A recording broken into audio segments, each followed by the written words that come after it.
Good morning, dear students. Today we discussed BSc part third, BSc part second, first paper thermodynamics and statistical mechanics.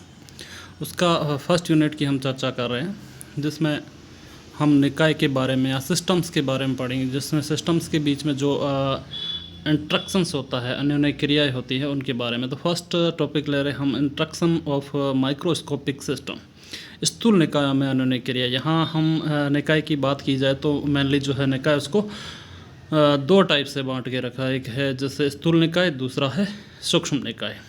तो यहाँ हम system समझना जरूरी है कि सिस्टम जो है वो कैसा है, माइक्रोस्कोपिक सिस्टम है वो कैसा है, और मैक्रोस्कोपिक सिस्टम है वो क्या है, और उनके बीच में इंट्रैक्शंस में अन्योन्य क्रिया कैसे होती है। कि यहाँ हम अन्योन्य क्रिया से मीन्स हम ले रहे हैं थर्मल अन्योन्य क्रिया, जैसे उसका ताप है, दाब है, ऊर्जा है, मटेरियल है, वो किस तरह से उनमें परिवर्तन होता है। तो यहाँ हम थर्मोडायनामिक्स की बात करें, ऊष्मा की गति की बात करें, यानी जहाँ पर ऊष्मा की गति होगी, यानी ऊष्मा का इंट्रैक्शन होगा, ट्रांसफॉर्मेशंस होगा, वो जो डायनामिक्स है उस डायनामिक्स का कैसे होती है और क्या क्या उनके साथ चेंजेबल आता है, उनकी जो हम डायनामिक्स है उसको जो है थर्मोडायनामिक्स के अंदर पढ़ते हैं। या फिर हम बात किया जाए भौतिकी की ऊष्मा गति की, वह ब्रांच या वह शाखा है जिसमें ऊष्मीय ऊर्जा थर्मल एनर्जी का ऊर्जा के अन्य रूपों में, जैसे यांत्रिक मैकेनिकल एनर्जी को टू टाइप से बांटा गया है, जैसे काइनेटिक एनर्जी व पोटेंशियल एनर्जी, गतिज ऊर्जा व स्थितिज ऊर्जा। विद्युत ऊर्जा की बात करें तो हम कूलॉम फोर्स के दौरान दो आवेशों के बीच में जो आकर्षण बल और प्रतिकर्षण बल के कारण जो हम वहाँ विद्युत स्थितिज ऊर्जा और गतिज ऊर्जा, केमिकल रिएक्शंस के बीच में जो एनर्जी है, केमिकल एनर्जी के बीच में मैग्नेटिक एनर्जी है, इनका जो संबंध है, इनके साथ एक दूसरी ऊर्जाओं के बीच में संबंध है, या विभिन्न वस्तुओं या तंत्रों में ऊर्जा का विनिमय का अध्ययन किया जाता है, या उनमें का एक्सचेंज है जो उसका अध्ययन किया जाता है। अर्थात ऊष्मा गतिकी में तंत्र की ऊर्जा में परिवर्तन का अध्ययन करते हैं, जिसकी क्रिया वृद्धि का अध्ययन नहीं करते, वो किस क्रिया के तहत हो रहा है। हम ये देखते हैं कि ऊर्जा में परिवर्तन जो हो रहा है वो कैसे हो रहा है। कुछ जनरल डेफिनेशंस है इसके जो हम पॉइंट्स लेते हैं, जैसे थर्मल इंट्रैक्शन में या थर्मल एनर्जी के अंदर तो वो कैसे कैसे क्या चेंजेज है, तो उसकी कुछ जनरल डेफिनेशन है जिसकी हम चर्चा करेंगे। फर्स्ट अगर हम चर्चा करें ऊष्मा, हीट क्या है। ऊष्मा ऊर्जा का वह स्वरूप है जो उच्च ताप से निम्न ताप की ओर स्थानांतरित होती है, यानी हाई टेम्परेचर से लो टेम्परेचर की ओर ट्रांसफ़र होती है। सपोज हम मान के चले किसी निकाय को ऊष्मा देने पर ताप बढ़ता है तथा निकाय द्वारा ऊष्मा उत्सर्जित करने पर ताप घटता है, यानी निकाय को ऊष्मा देने पर ताप बढ़ता है, और ऊष्मा उस निकाय से ऊष्मा ली जाए या उस जो है निकाय है वो ऊष्मा को उत्सर्जित करे तो उसका ताप घटता है। यदि ऊष्मा ग्रहण Q करने या उत्सर्जित करने पर ताप में परिवर्तन हो तो ऊष्मा Q = ms T2 - T1, यानी फर्स्ट कंडीशन के अंदर उसका टेम्परेचर जो था T1 था, और ताप बढ़ाने पर उसका टेम्परेचर जो है T2 हुआ। देन उसके ताप का जो डिफरेंस आया डेल्टा T, T2 - T1 या T1 - T2 जो भी होगा ऊष्मा के, यानी निकाय पर कार्य हुआ है या निकाय द्वारा कार्य हुआ है। तो यहाँ हम टेम्परेचर डिफरेंस लेते हैं, डेल्टा T जो है, यहाँ M क्या है उस मटेरियल का द्रव्यमान, और S क्या है विशिष्ट ऊष्मा, तथा डेल्टा T ताप का अंतर है। तो इस प्रकार स्थिर ताप पर अवस्था परिवर्तन के लिए दी गई ऊष्मा Q = mL होगा, जहां m द्रव्यमान तथा L गुप्त ऊष्मा होगी। तो ऊष्मा एक अदिश राशि है जिसका मात्रक जूल या अर्ग या कैलोरी होता है। सेकेंड टर्म्स की हम बात करें तो वो है टेम्परेचर। ताप किसी वस्तु या निकाय का वह भौतिक गुण है जो उसकी गर्माहट या शीतलता का बोध करवाता है, यानी टेम्परेचर वह वस्तु या उसका फिजिकल प्रॉपर्टी है जो उसकी गर्माहट या उसका हॉटनेस या शीतलता, कोल्डनेस का हमें बोध करवाता है या ज्ञान करवाता है। अर्थात ताप किसी निकाय का स्थूल गुण है जिसकी सहायता से ऊष्मा प्रवाह के बारे में जानकारी प्राप्त होती है, तथा ऊष्मा तथा ताप परस्पर संबंधित है परंतु भिन्न राशियाँ हैं। उदाहरण स्वरूप यदि कोई दो वस्तु समान ताप पर है तो यह आवश्यक नहीं है कि उसमें समान मात्रा में ऊष्मा है। इस प्रकार समान ऊष्मा वाली दो वस्तुएं समान ताप पर हो तो यह भी आवश्यक नहीं है कि इन्हीं दो निकायों के ताप समान होने पर निकाय परस्पर ऊष्मीय साम्यावस्था में कहलाते हैं। किसी इस प्रकार समान ऊष्मा वाली दो वस्तुएं समान ताप पर हो यह आवश्यक नहीं है, परंतु किन्हीं दो निकायों के ताप समान होने पर निकाय परस्पर ऊष्मीय साम्यावस्था में कहलाते हैं, अर्थात ताप एक अदिश राशि है जिसका मात्रक केल्विन है। थर्ड हम बात की जाए निकाय। भौतिकी में निकाय या सिस्टम वह तंत्र होता है जिसका अध्ययन किया जाता है, अर्थात निकाय सूक्ष्म कणों का या माइक्रो पार्टिकल का हो, जैसे अणु, परमाणु, आयनों आदि से मिलकर बने होते हैं। इन कणों की संख्या के आधार पर निकायों को दो भागों में विभाजित किया गया है, सूक्ष्म निकाय माइक्रो सिस्टम, स्थूल निकाय मैक्रो सिस्टम। सूक्ष्म निकाय में कणों की संख्या अल्प एवं सीमित होती है, जबकि स्थूल निकाय में कणों की संख्या अत्यधिक। और स्थूल निकायों के अध्ययन के लिए दो प्रकार की विधियाँ हैं, वह ऊष्मागतिकी विधि थर्मोडायनामिक मेथड एवं सांख्यिकी विधि। यानी कि मैक्रोस्टेट जो है उसमें जो अध्ययन की हम दो विधि ले रहे हैं वो कौन सी है, थर्मोडायनामिक्स मेथड और सांख्यिकी विधि या स्टैटिकल मेथड। निकाय के जो प्राचल है या निकाय के कुछ पैरामीटर्स ऑफ सिस्टम।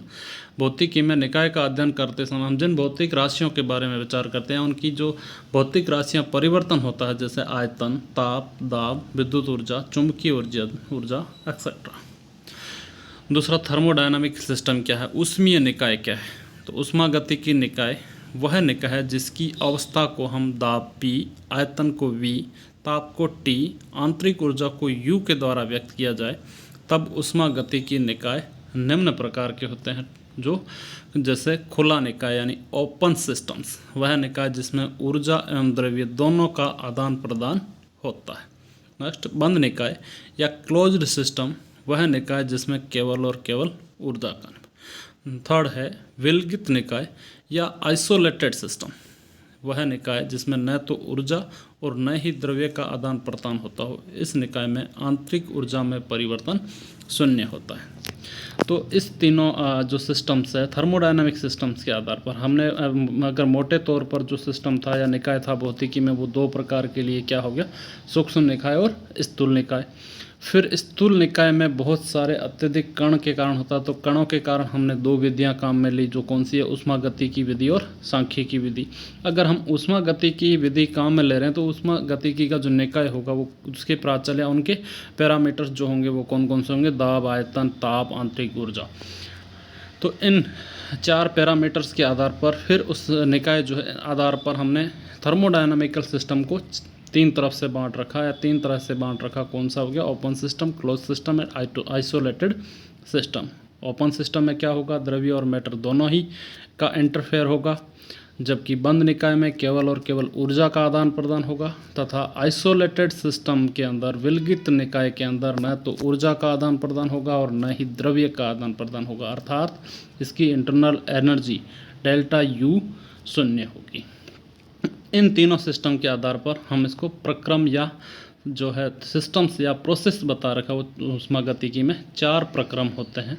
समतापी प्रक्रम, आइसोथर्मल प्रोसेस, यानी जिसका ऐसा प्रक्रम जिसमें ताप जो है वो कांस्टेंट रहे, यानी उस थर्मल में हम कुछ भी एक्टिविटीज़ करें, उसका मटेरियल चेंज करें, उसका आयतन बढ़ाए, उसका इंटरनल एनर्जी बढ़ाए, लेकिन जो भी परिवर्तन कर रहे हैं हमें उसका ताप कांस्टेंट है, समताप है, यानी कि कांस्टेंट टेम्परेचर है। अगर ऐसा प्रक्रम है, ऐसा प्रोसेस है तो वो क्या कहलाएगा, समतापी प्रक्रम। सेकंड है एडियाबैटिक प्रोसेस या रुद्धोष्म प्रक्रम, जिसमें दाब और ताप दोनों कांस्टेंट रहे। सेकंड सम आयतनिक प्रक्रम, जिसके अंदर आयतन जो है वो कांस्टेंट रहे। थर्ड है समदाबी प्रक्रम, जिसके अंदर दाब जो है वो कांस्टेंट है।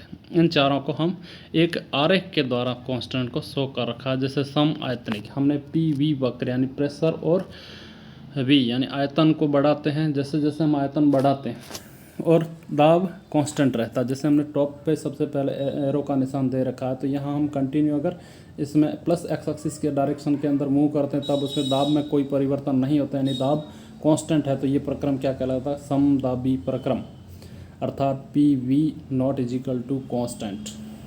सेकंड अगर ग्राफ की बात की जाए, हमने जैसे जैसे हम V1 से V2 की तरफ बढ़ रहे हैं, यानी आयतन को कंटिन्यूसली बढ़ा रहे हैं, तब क्या हो रहा है, आयतन बढ़ाने के बाद प्रेशर जो है वो घट रहा है, प्रेशर घट रहा है। तो ये एक्सपोनेंशियली प्रेशन घट रहा है, जहाँ पर पी वी क्या हो रहा है, कांस्टेंट, पी वी हमेशा कांस्टेंट रह रहा है, अर्थात इस पी और वी का जो मल्टीप्लिकेशन फैक्टर है वो हमेशा कांस्टेंट रह रहा है, मतलब प्रक्रम कैसा हो गया, समतापीय वक्र। थर्ड की बात की जाए, हम फिर से आयतन को बढ़ा रहे हैं तो फिर से उसमें क्या होता है, पी वी की पावर गामा, यानी कि वो कांस्टेंट कब होगा, वी के कुछ मल्टीप्लिकेशन, वो क्या हो जाएगा, रुद्धोष्म प्रक्रम। लेकिन अगर हम फर्स्ट यहाँ एरो के निशान में देखें तो जैसे जैसे दाब को घटा रहे हैं लेकिन उसके आयतन में कोई परिवर्तन नहीं होता, तो वो क्या कहलाता है, सम आयतनिक वक्र, जिसका पी वी की power N is equal to constant. इसी प्रकार से निकाय की अवस्थाएं जो होगी वो क्या होगी, स्टेट ऑफ ए सिस्टम। तो ऊष्मागतिकी में निकाय की अवस्था का वर्णन उस निकाय के विभिन्न गुणों के आधार पर किया जाता है, जैसे ताप, दाब, आयतन, संरचना, अर्थात ये सभी गुण ऊष्मागतिकी निकाय के प्राचल्स कहलाते हैं या थर्मोडायनामिक सिस्टम के पैरामीटर्स है। इन प्राचलों द्वारा आरोपित शर्तों के अंतर्गत निकाय की अवस्था को हम क्या कहते हैं, स्थूल निकाय। जबकि सांख्यिकी विधि में निकाय का अध्ययन करते समय निकाय के कणों पर यांत्रिकीय नियमों द्वारा निकाय की स्थूल राशियों के मध्य संबंध स्थापित किया जाता है, अर्थात निकाय में सूक्ष्म कणों से संबंधित अवस्थाएं, सूक्ष्म अवस्थाएं माइक्रो स्टेट्स कहलाती है। इन सूक्ष्म अवस्थाओं को उनके ऊर्जा स्तरों द्वारा व्यक्त किया जाता है। अभिगम्य अवस्था या असेंसिबल स्टेट्स, यानी निकाय की वे सूक्ष्म अवस्थाएं जो स्थूल निकाय पर आरोपित सभी शर्तों का पालन करती है, अभिगम्य अवस्थाएं कहलाती है। ये जो दे रखा हमने निकाय की अवस्था, ये हमारी दूसरी विधि जो स्टैटिकल मेथड है उसके अंदर का, यानी स्टैटिक मेथड के अंदर सारे जो है यांत्रिकी के नियमों के पालना की जाती है और उनकी हम अलग अलग स्टेट्स के संगत, यानी सूक्ष्म अवस्थाओं के संगत ऊर्जा स्तरों को व्यक्त करके उनकी सांख्यिकी को फाइंड आउट किया जाता है। Thank you. नेक्स्ट हम अगले वीडियो के अंदर डिस्कस करेंगे।